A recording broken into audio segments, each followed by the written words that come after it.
എല്ലാവർക്കും നമസ്കാരം. പുതിയൊരു വീഡിയോയിലേക്ക് സ്വാഗതം. ഞാൻ ബികാനന്ദൻ, തൃശ്ശൂർ. അപ്പോൾ ഇന്ന് എൻ്റെ ചോറ്റുപാത്രത്തിൽ എന്താണെന്ന് നമുക്ക് നോക്കാം. ചോറ്,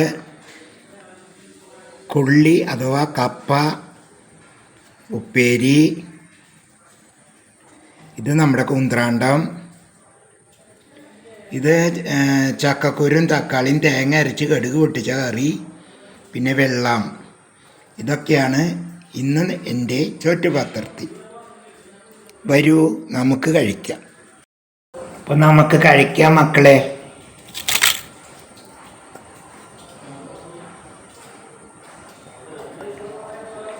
ചോറ് ഉണ്ണുമ്പോഴാട് വെള്ളം കുടിക്കരുതെന്നാണ് അറിവുള്ളവരൊക്കെ പറയുന്നത്. ഭക്ഷണം കഴിച്ച് കഴിഞ്ഞിട്ട് വെള്ളം കുടിക്കണം എന്നൊക്കെയാണ് ചിലവർ പറയുന്നത്.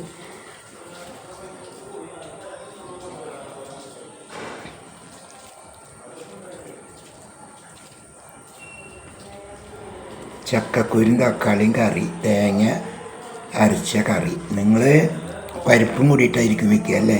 ഞാൻ പരിപ്പ് ചേർത്തിട്ടില്ല.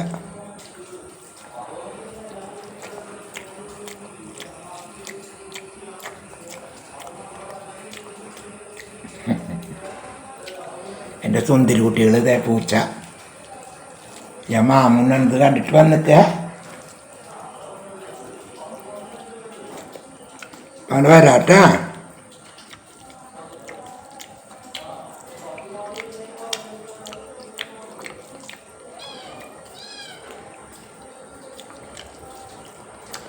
കപ്പ വെന്തങ്ങോട്ട് ഇതായി.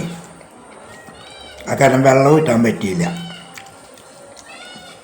ഒരു ചെറിയ കയ്പുണ്ട് ഉള്ളത്, സത്യമായിട്ട് പറയണല്ലോ. പക്ഷെ നന്നായി വെന്തു.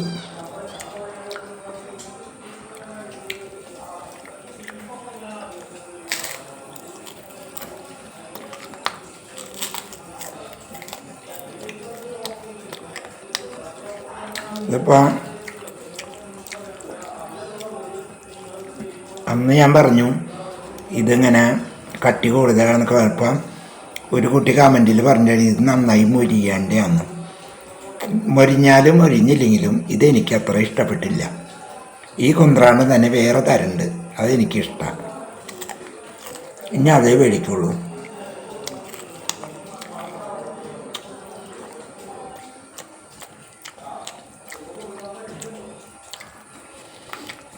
ഇത് പച്ച ചുവപ്പ് നീലൊക്കെ കണ്ടപ്പോൾ മേടിച്ചതാണ് മക്കളെ. ഈ കുന്ത്രാണ്ട് എന്താണെന്ന് എനിക്കറിയില്ല, ആദ്യമായിട്ട് ഇത് കഴിക്കണം. നമ്മൾ ഉപയോഗിച്ച് കഴിയുമ്പോഴല്ലേ അതിൻ്റെ ഗുണം അറിയുള്ളൂ. നമുക്ക് വേണ്ട എന്ത് തോന്നുന്നത് മറ്റുള്ളവർക്ക് ചിലപ്പോൾ നല്ലതായിരിക്കും.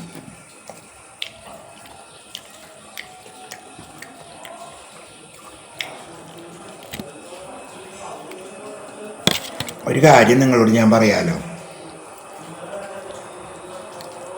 എനിക്ക് ഹോസ്പിറ്റലിൽ പോയാൽ ഓരോന്ന് എവിടെ കാണണം, ഇങ്ങനെ കാണണം, ഡോക്ടറെ അങ്ങനെ കാണണം എന്നൊന്നും ഒരു അറിവോ ബോധം ഉണ്ടായിരുന്നില്ല. കാരണം എനിക്കങ്ങനെ ഇത്രയും വയസ്സ് വരെ വലിയ രോഗങ്ങൾ ഉണ്ടായിരുന്നില്ല. കൊല്ലത്തിൽ ഒരു പനി വരും, അത് സ്ഥിരമായിട്ട് പോകുന്ന ഒരു പ്രൈവറ്റ് ഹോസ്പിറ്റലുണ്ട്, അവിടെ ചെല്ലും. ആ ഡോക്ടറെ കണ്ട് ഒരാഴ്ചയിലത്തെ മരുന്ന് കഴിച്ച് എൻ്റെ പനി പോകും. പിന്നത്തെ വർഷം പോവുക. ഹോസ്പിറ്റലിലേക്ക് ഞാൻ ആരുടെ കൂടിയും പോയിട്ടില്ല, ഒന്നിനും. ഞാൻ സ്വന്തം കാര്യത്തിനും പോയിട്ടില്ല. അതുകൊണ്ട് അവിടുത്തെ കാര്യങ്ങളെ കുറിച്ചൊന്നും എനിക്ക് അറിവില്ലായിരുന്നു. പിന്നീട് എനിക്ക് രോഗം വന്നപ്പോൾ നമുക്കെപ്പോഴും എല്ലാവരും കൂട്ടുപിടിക്കുക,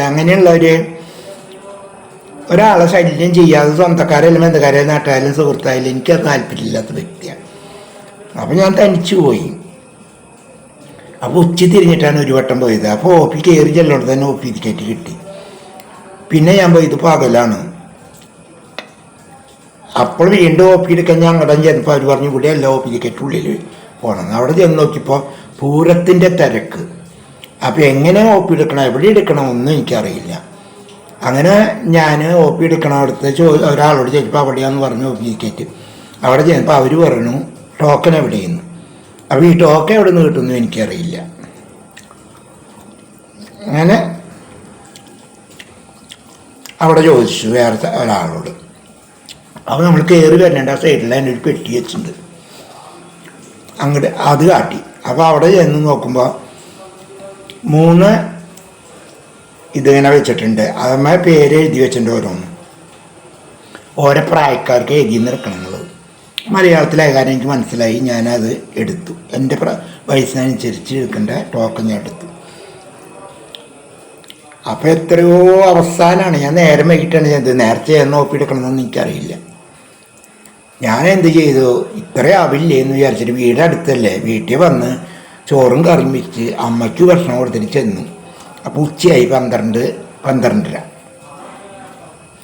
അപ്പോൾ അവർ പറയണു നിങ്ങളുടെ നമ്പറൊക്കെ കഴിഞ്ഞു. അപ്പോൾ അവർ പറയുകയാണ് നിങ്ങൾ വിചാരിച്ച പോലെയല്ല എല്ലാ ഡോക്ടറെയും കാണാനുള്ള നമ്പറുകളൊക്കെ, നിങ്ങളെ ഡോക്ടറെ കാണാനുള്ള നമ്പർ മാത്രമല്ല അത്. പിന്നെ മാത്രമല്ല ചിലവർ OP എടുത്ത് പോയിട്ട് ടിക്കറ്റ് ടോക്കൺ എടുത്ത് പോയിട്ട് വരാത്തവരുണ്ട്. അപ്പോൾ ഒക്കെ കയറ്റി വിളിക്കും. ഞാൻ പറഞ്ഞു എന്നോട് ക്ഷമിക്കണം, ഞാൻ വീട്ടിൽ അടുത്താണ് വീട്, അപ്പോൾ അമ്മ മാത്രമേ ഉള്ളൂ, അപ്പോൾ പോയി കഞ്ഞി കൊടുക്കാൻ പറ്റില്ല. അപ്പോൾ വർത്താനം കേട്ടപ്പോൾ സെക്യൂരിറ്റിയും വന്ന് അധികം പറഞ്ഞു അത് പറ്റില്ല അങ്ങനെയാണ്. അങ്ങനെ ഞാൻ താന്ന് കീണ് സംസാരിച്ചു.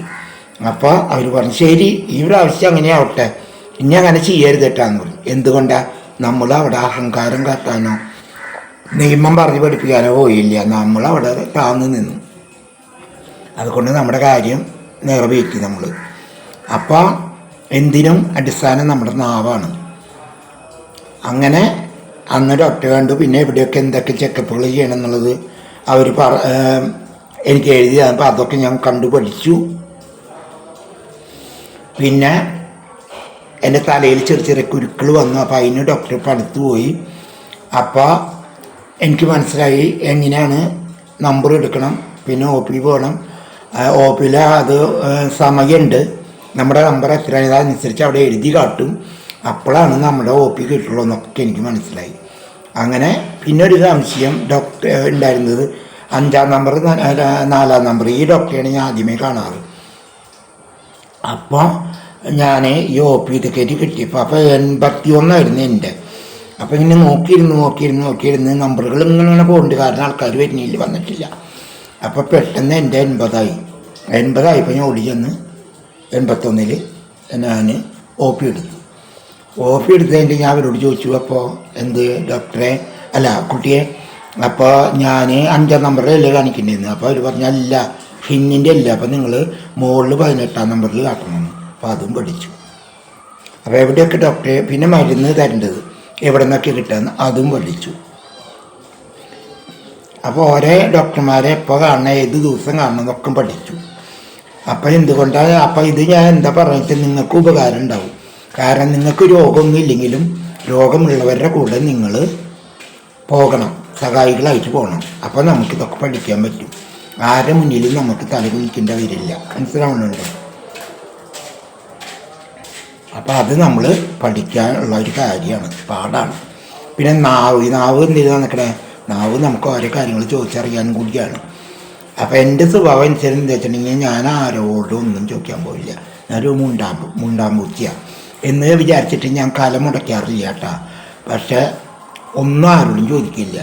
ഇപ്പോൾ ഒരു ബസ് കാത്ത് നിൽക്കുകയാണെങ്കിൽ ആ ബസ് വരുന്നത് എവിടെ എന്താ ആരോടും ചോദിക്കില്ല. ഞാൻ അങ്ങനെ കിടന്ന് നടക്കും ഇങ്ങനെ വെപ്പറം കഴിച്ചിട്ട്.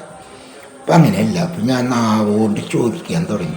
അത് കാരണം എൻ്റെ കാര്യങ്ങളൊക്കെ നേടിയെടുക്കാൻ കഴിഞ്ഞു, എനിക്ക് സാധിക്കുന്നുണ്ട്. അപ്പം ഇതൊക്കെയാണ് ഇന്നത്തെ കാര്യങ്ങൾ. അപ്പോൾ എൻ്റെ വീഡിയോ ഇഷ്ടമായെങ്കിൽ ലൈക്ക് ചെയ്യുക, ഷെയർ ചെയ്യുക, കമൻറ്റ് ചെയ്യുക. ആദ്യമായിട്ട് എൻ്റെ ചാനൽ കാണുകയാണെങ്കിൽ ആ ബെല്ല് ബട്ടൺ ഒന്ന് അമർത്തുക. എങ്കിലേ എൻ്റെ വീഡിയോകൾ നിങ്ങൾക്ക് ലഭിക്കുകയുള്ളൂ. പുതിയ വീഡിയോകൾ കാണുന്നത് വരെ എല്ലാവരും സന്തോഷമായിരിക്കുന്നു. കുഞ്ചു കുറയ്ക്കുന്നു. എന്തുകൊണ്ട്? പൂച്ചയുടെ സൗണ്ട്. അവരെന്നെ വന്ന് വിളിക്കുകയാണ് അവിടെ. അവർക്ക് ഭക്ഷണം കിട്ടുക. അവരിന്ന് നേരം വൈകിട്ടാണ് വന്നിരിക്കുന്നത്. അപ്പോൾ ഞാൻ അവർക്ക് ഭക്ഷണം കൊടുക്കട്ടെ.